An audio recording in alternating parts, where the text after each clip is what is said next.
Welcome to this explainer. Today we're going to unpack a deeply counterintuitive philosophical mystery from an ancient Buddhist text known as the Piyajatika Sutta. If you've ever felt the sting of losing something or someone you really care about, well, this is going to be incredibly relevant to you. We're exploring a story that challenges our absolute most fundamental assumptions about human relationships, happiness, and the invisible traps we accidentally set for ourselves. So let's break this down and dive into a really fascinating narrative of grief, royal drama, and an ancient logic trap that is honestly just as devastatingly effective today as it was over 2 millennia ago. We're going to start by asking you to consider a fundamental paradox. Think about the people you hold dearest. Do they bring you joy, or do they bring you despair? It kind of feels like a trick question, right? Because our immediate, deeply ingrained instinct is to say, joy, obviously. Love is celebrated everywhere as the ultimate source of human happiness. But as we'll see, the source text we're analyzing today flips this entirely on its head, setting up the central emotional and philosophical conflict of our whole story.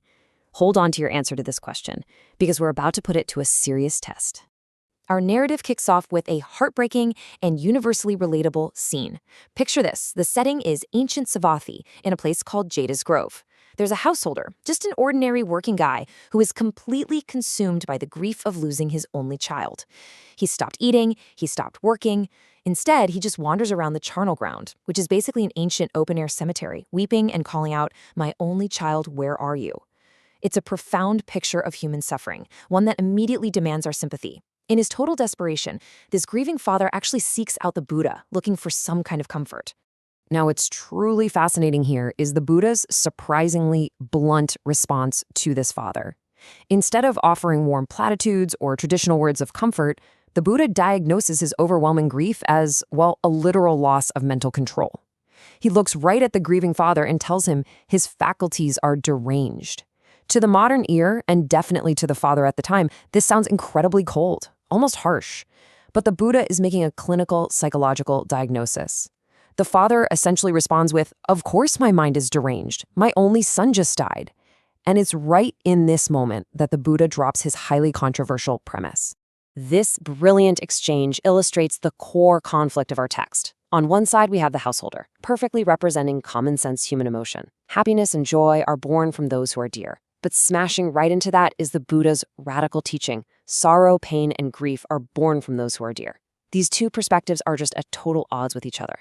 The householder fundamentally rejects the Buddha's teaching. He's deeply offended. He absolutely cannot accept that the son he loves so much is actually the root cause of his current torment. So displeased and deeply unsatisfied, the guy just gets up and walks away. But you know how these things go? This doesn't just stay a private disagreement. It sparks a huge public controversy. First, the householder storms off. Then, looking for some kind of validation, he finds a group of gamblers playing dice and just unloads on them about what the Buddha said. And the gamblers, they entirely agree with him. They validate his outrage.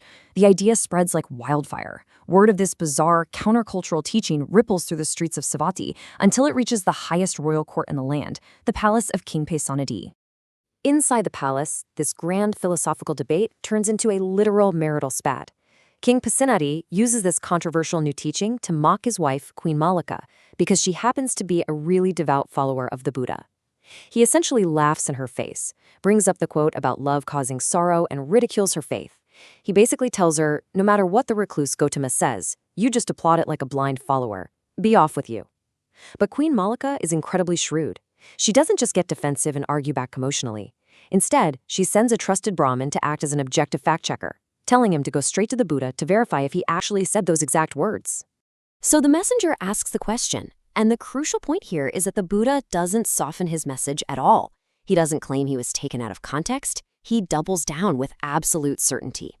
He says, so it is. Sorrow, lamentation, pain, grief, and despair are born from those who are dear. He stands totally firm on this radical assertion. But, and this is key, he doesn't just demand blind faith. He immediately backs up his claim with hard empirical evidence drawn directly from the streets of their very own city.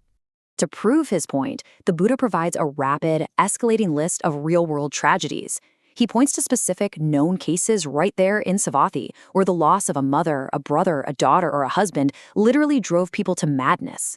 He recounts stories of people losing their minds, wandering the crossroads, asking complete strangers, "Have you seen my mother? Have you seen my wife?" It's like he's building a clinical, undeniable dataset showing how intense attachment consistently results in the total derailment of a person's mental faculties when that dear thing is inevitably lost. Then, the Buddha culminates his evidence with this incredibly shocking story. In this extreme case from their city, relatives tried to force a woman to get a divorce so she could marry someone else. Her husband, completely consumed by his attachment and unable to bear the thought of separation, literally murders his wife by cutting her in two and then commits suicide. He was driven by the absolute delusion that they would be together in the afterlife.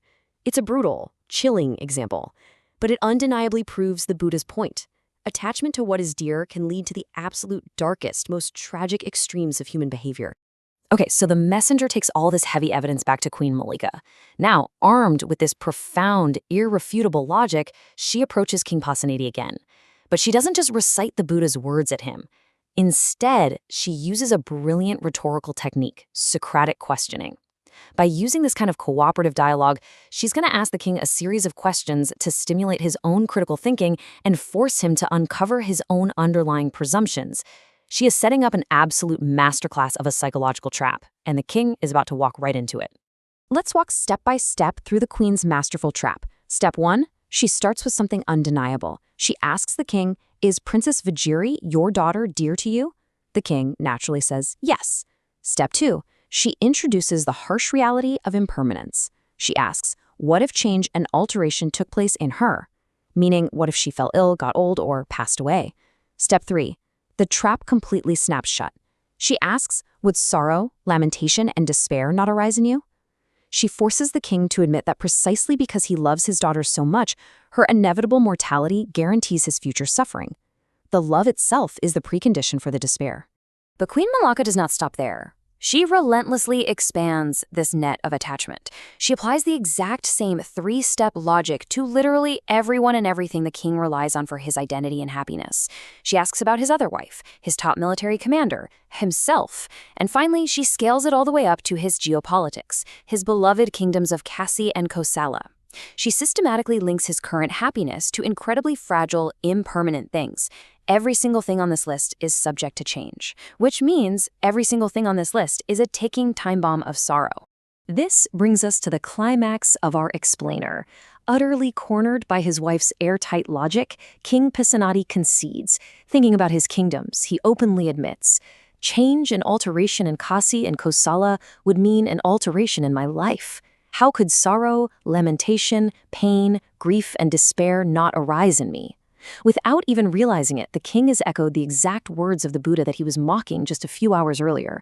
Through this guided inquiry, he finally realizes the terrifying price of his own attachments. The very things that make him a powerful, happy king are the exact things that guarantee his profound vulnerability. Queen Malika's logical proof is a total, undeniable success. The text concludes with a really powerful visual. King Pasenadi, formerly the skeptical, mocking husband, is now profoundly humbled.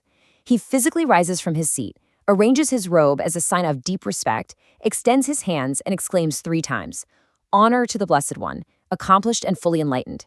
He isn't relying on blind faith anymore. He has internally realized the penetrating, uncomfortable, but entirely undeniable truth of the Buddha's wisdom regarding this paradox of love and loss.